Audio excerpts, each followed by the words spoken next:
Do you want to know the top 5 financial goals that you should achieve by age 24?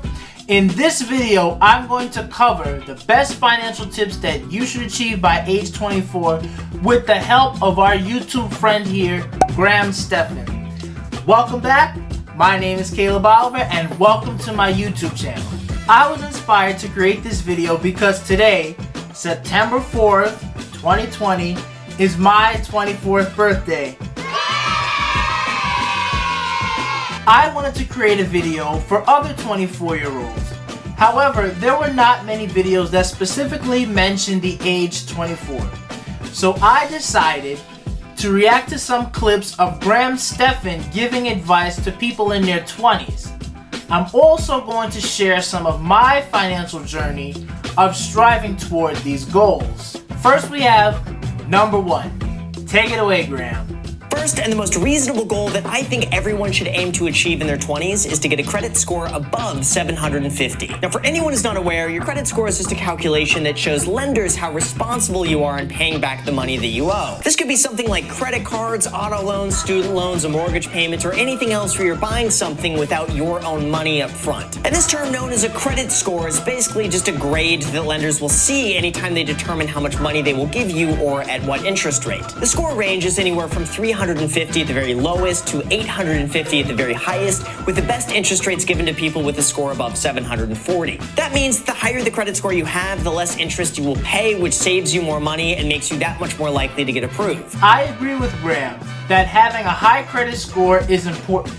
And as he mentioned in his video clip, once you do this, you will get more desirable interest rates, and it is more likely that you will be able to get approved for a loan, such as a car loan or a mortgage in the future. Currently, my credit score, according to Credit Karma, is between 718 and 746. As you may know, this is only an approximation, as these websites just kind of give an approximation of what your credit score is. But based on these results, I'm well on my way to hitting the goal of a 750 credit score.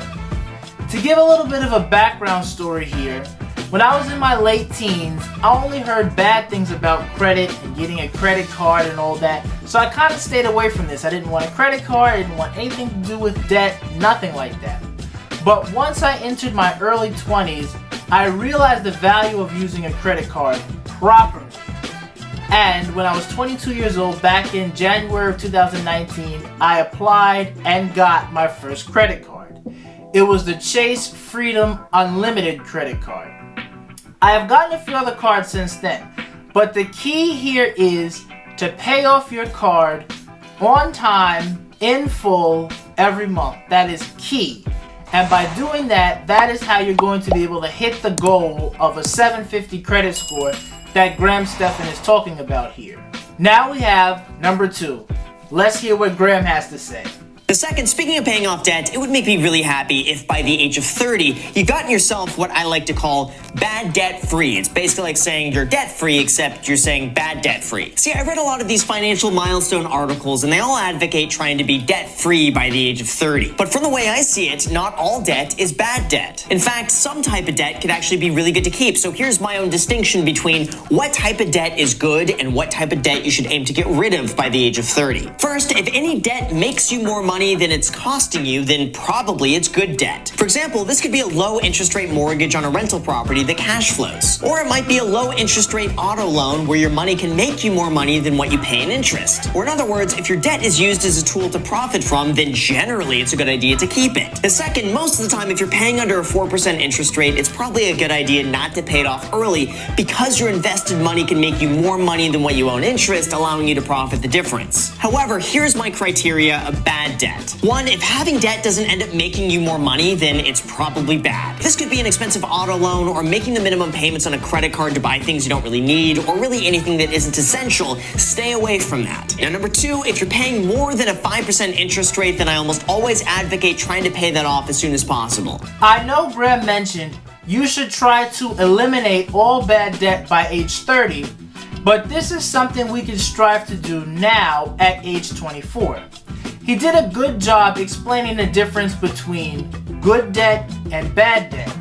If you want to hear more about this topic, you could just click the info card right up here and you can check out a video that I did that goes in depth about that topic, the topic of good debt versus bad debt. Now, personally, I don't have any debt, and I'm grateful for that. When I went to college, I did not take out any student loans. Fortunately enough, I had money that was saved up for me, and I was able to go to college without getting into debt. I also had a car loan when I bought my car back in 2016, but I paid that off in just under 3 years by January 2019, and I'm grateful that I am debt-free. If you have any bad debt, I encourage you to start paying it off now so you can reach the goal by the time you turn age 24. Now we have number 3. Take it away, Graham. Go and make sure you open up a Roth IRA. Now, I know Andre mentioned this in his video, so I don't want people to go and say, "But Graham, Andre mentioned this in his video. You're just copying Andre now. Dislike and sib." but seriously, it's true. That's good advice, and I've been saying this in almost every single one of my videos for the last almost 4 years now. At 20 years old, there is no excuse for you not to open up a Roth IRA. Just to open up an account with Vanguard, Fidelity, Charles Schwab, or a multitude of the other free brokerages out there. And even if you don't contribute to it, just at least right now, just open one up. It's better than not opening one up. The advantage of this account is that all the profit you make within the account is going to be completely tax-free by the age of 59 and a half. This is an important step as it sets us up for financial freedom in the future. With a Roth IRA, as of the recording of this video, you can contribute up to $6,000 a year into that account. This is money that you can access at age 59 and a half, tax-free. Now, I do have a confession to make. I have not yet funded my Roth IRA account yet. I did open an account with Vanguard, but it is not fully funded yet. So I just want to be open and transparent with you all. I don't want to look like, "Oh, look at me, Mr. Perfect, Mr. Money Man, perfect." I'm not. I want to be open, transparent, and share my journey with you all. But as of age 24, I definitely want to do that. I want to get started with that. I need to fund my Roth IRA and also start investing elsewhere as well. This is a part of my mantra for this upcoming year as I turn 24. The mantra is the year of doing. And just to give a little backstory on that, recently I was kind of reviewing the last few years of my life, and I was thinking, back to when I was 21, that was kind of my party year, like, Woo, I'm 21, let's drink. so I did a little bit of that, fine. Then 22, after I graduated, I realized, I need a job. And I wasn't able to get a job in my field, so I was working a retail job, as you may know, I mentioned on this channel. Then I got the airport job that I kind of still work currently. I'm out of it because of the pandemic, but I still have that job technically.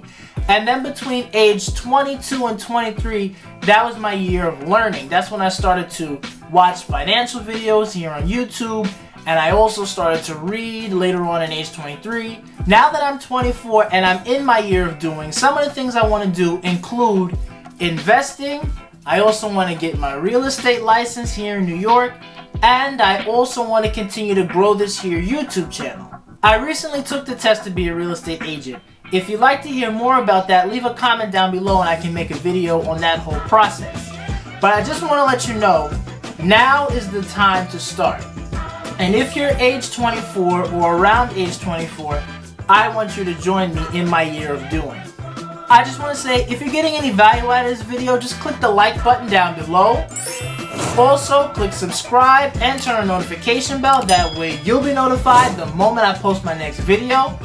And also, comment the number down below, 24, because that's what we're talking about. Today being my 24th birthday. And all the goals that you should hit by age 24. And also, we're going to do a question of the day here. What financial goals do you want to achieve by age 24?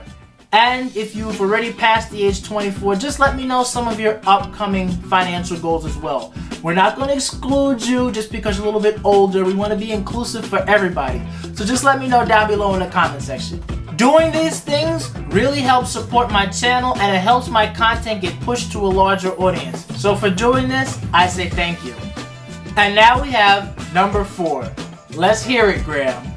By 20 years old, I would aim to have 1 to 2 months of your expenses saved up. This one is meant to be like your emergency funds, so that you always have some cash to fall back on in the event you need it, besides the bank of mom and dad. So for example, if you normally spend $800 a month, you should aim to have saved up $800 to $1,600 in a high interest savings account where you could pull from it in the event you need it. This is good advice. And I think many people have learned this based on all the uncertainty in the world that was presented to us during this pandemic.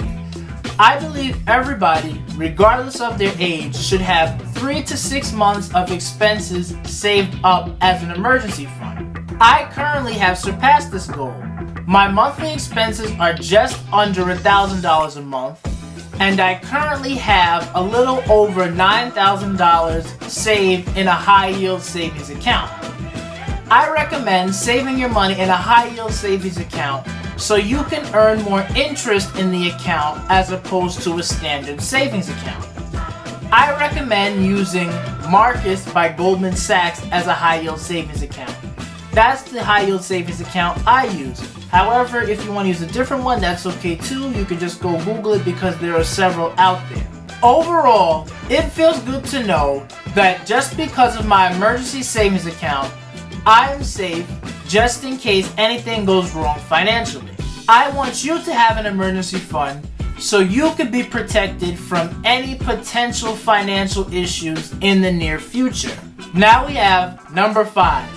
What do you have to say about this one, Graham? Everyone in their 20s needs to understand that one of the worst things that you could do right now is live above your means. And I get it. I know I say this one all the time, but I had to mention this one first because it's by far the most common mistake that I see people making. But here's the thing, from my perspective, if you want to set yourself up for the rest of your life financially, your 20s are the best times to live below your means, delay gratification, and save non-stop. It's all about consistency and dedication, where if you could live below your means in one area, I guarantee that will transfer over into other areas as well. Not to mention, practically no one expects you to live lavishly in your 20s anyway. You could easily get away living with roommates, driving a really beat up car, wearing sweatpants every single day, and eating ramen noodles because everyone in their 20s does that anyway. So you may as well just embrace it and lean into that stereotype while you still can, because as you get older, it just becomes less and less socially acceptable. Plus, the money you save in your 20s is worth exponentially more than the money you save in your 30s thanks to compound interest. For example, every $1 you save at 20 years old is going to be worth $21 by the age of 60. But if you save that exact same $1 at the age of 30 years old instead, by the time you're 60, it's only going to be worth half that, or $10. That's because the younger you are, the more time your money has to grow. So the money you're able to save today is worth double the money you're able to save 10 years from now. Just let that sink in. I agree that now is a great time to live below your means. At age 24, or at any point in your 20s, is a great time to save money and not spend on unnecessary stuff. We should focus on being frugal, saving money, and investing the extra money into our future. This can be investing in the stock market, this could be investing in an upcoming business idea you have, or it could even be investing in a high-yield savings account, saving money for a big change in your life, like buying a house. I do well when it comes to achieving this goal. I strive to be frugal and not spend money by buying expensive things. It was not always this way though. When I was in college, I used to spend money on a lot of wasteful things, buying clothes and buying watches and trying to buy the latest gadgets, and I thought it would make me feel good. But after a while, I looked around and said, look at all the stuff I have that I don't even use, and I'd rather have the money instead of this stuff. So that's when I started to change my money mindset. I started to save a little bit more money, and then fast forward to the beginning of this year, started reading some books about finance. Now my money mindset is completely changed, and I don't want to waste money like that anymore. So I don't. I want to encourage you at age 24, or whatever age you are as you watch this video, to continue to strive for the goals that we talked about today. I especially want to encourage you to follow this advice because it is not often talked about or even taught in school. If you're interested in seeing more videos where I talk about the things they did not teach you in school, you could click the card right over here and check out my playlist. Also, if you haven't subscribed to this channel yet, you can click my face right over here and subscribe to my channel. Thank you for watching, and I'll see you next time.